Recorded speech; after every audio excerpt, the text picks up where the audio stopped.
Thank you. That was an amazing performance on a whole lot of levels. I was really glad that you got into the issue of the politics of institutionalized living. The mention of, oh, we're going to do something with an MPP and the people were, doing advocacy, and then how you showed. I liked that they were, this particular institution was actually going to take a look at red balloons maybe as some kind of an option. I'm wondering how you see your research and this kind of production. How can this work to make things better? The little comment about everybody gets exactly the same amount of time, which of course is a real issue right now. I mean, there is a bill in front of the legislature right now to try to improve and increase the amount of time, number of personal care hours that people get. And there's a lot of pushback on that because it's going to cost too much. And I just want to, and I'm sure anybody here has seen how important that individual care is, and how important the advocacy is, and how hard the advocacy is when you're just trying to take care of your mom, right? Yeah. So how can you help us? So this is one piece of a much larger research program that all of us have been working on for most of our careers. We use the play as a way to open up a space for the type of dialogue that you just talked about, so thank you for that.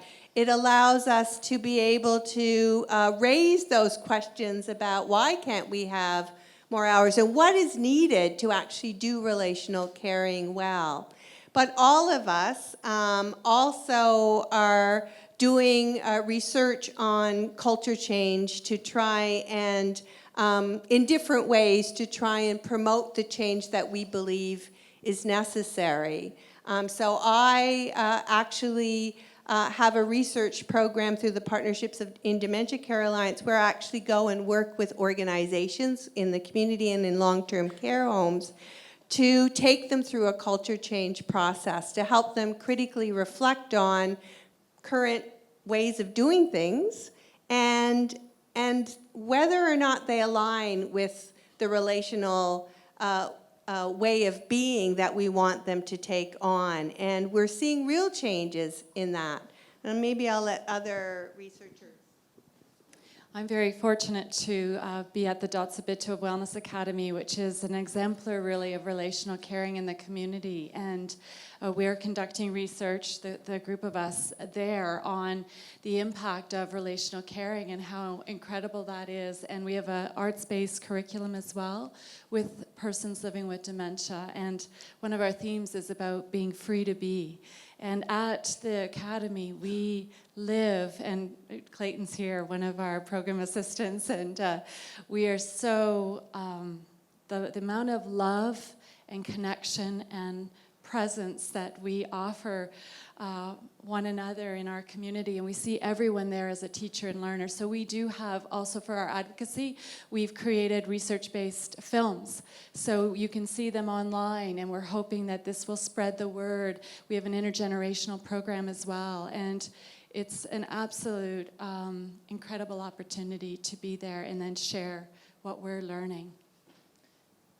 I think for us being researchers too, we've been very frustrated at the inability of our current traditional ways of sharing research results in terms of changing the culture of dementia care and really making people think about some of the inhumane things that we do.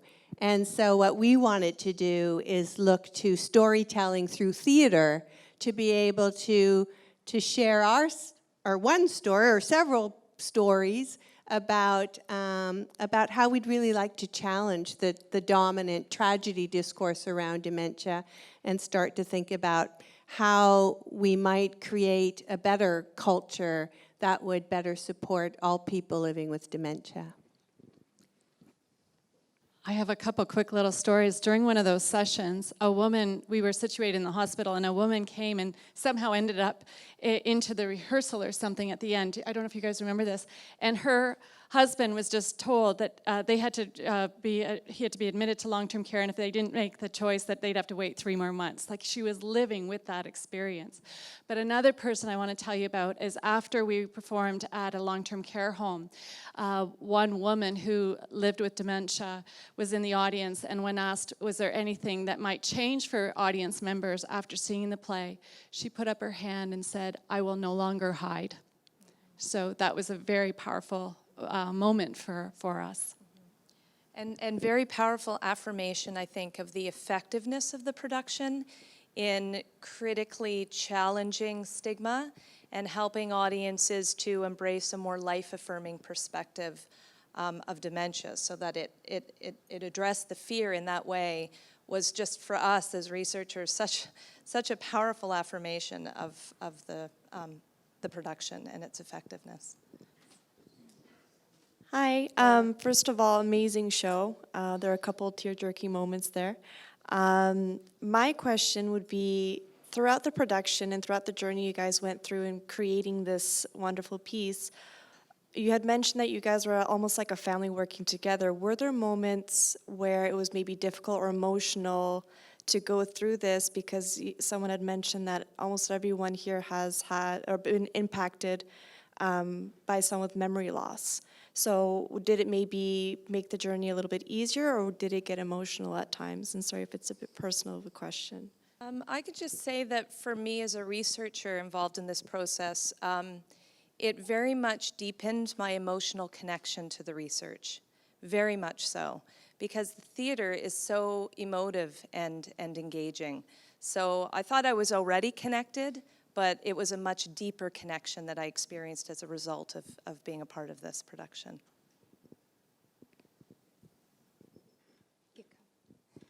Hi, great question. I think both things happened for me. I had moments in rehearsal where I just needed a moment, and I still can't get through the play really without breaking down at times. But it also gave me a gift of new ideas of how to approach people who I know who are experiencing memory loss, and some family members. And one of the gifts was music. My aunt, who as she progressed with her memory loss, we weren't able to communicate verbally, but I've started learning the ukulele, and I started bringing it when I visited her, and we just sang songs together, and it was a beautiful time together. So I've really learned a gift to be present and just be in the moment, and I'm very grateful for that lesson. Can you describe what relational caring is? Yeah. So with regard to relational caring, it's about the priority is our relationships, and that's what guides us in our work.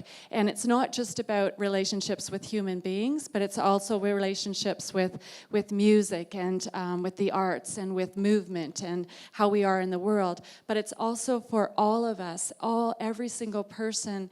It's about how we feel a sense of belonging, not just persons with dementia and their family members, but all of our staff, all of who's involved in the team. So it's very much a collective experience. We've also been fortunate to get funding to support our evaluation of how healthcare practitioners are engaging with this production. And we found that administrators have committed to, as a result of seeing the play, committed to revisiting policies in their organizations that are not aligned with relational caring. So we're already seeing change, and that's not an easy thing to do, to change perceptions, to change patterns of relating that are not humane. That's a very difficult thing to do. So we're really, it's very powerful that that we have that research now that suggests that people engaging with this production are actually moved to change. We do recognize that we need change much higher upstream, and so we haven't had as much luck engaging ministry folks. We did have the former Minister of Health at a national conference on aging that we performed the play at, but after she gave her words of greetings, she left, not because of lack of interest, just because she had other commitments. So But that's the plan, that we want to continue using this production as a way to begin conversations with ministry folks, because we really need to change those policies. Those 400 rules, and regulations in the Long-Term Care Act are not supportive of relational caring. So we really need to change that. I was going to say the same thing. Maybe not so eloquently. But one of the neato things about doing this show for 5 years is we get to, every once in a while, perform in front of healthcare providers, healthcare professionals, and pretty much every show there is someone who says, hey, wait a minute, that silly thing that I saw on stage happens. And I want to change that. I'm going to go back and I'm going to try and change that. And sometimes people put up their hands and say, hey, by the way, the place that I work at is full of love and care, and we've been working for years to try and bring patient-centered care to our facility, to our home, to our residents. We are learning that love is the answer for all of this. And it's a wonderful, neat thing, because it's both sides.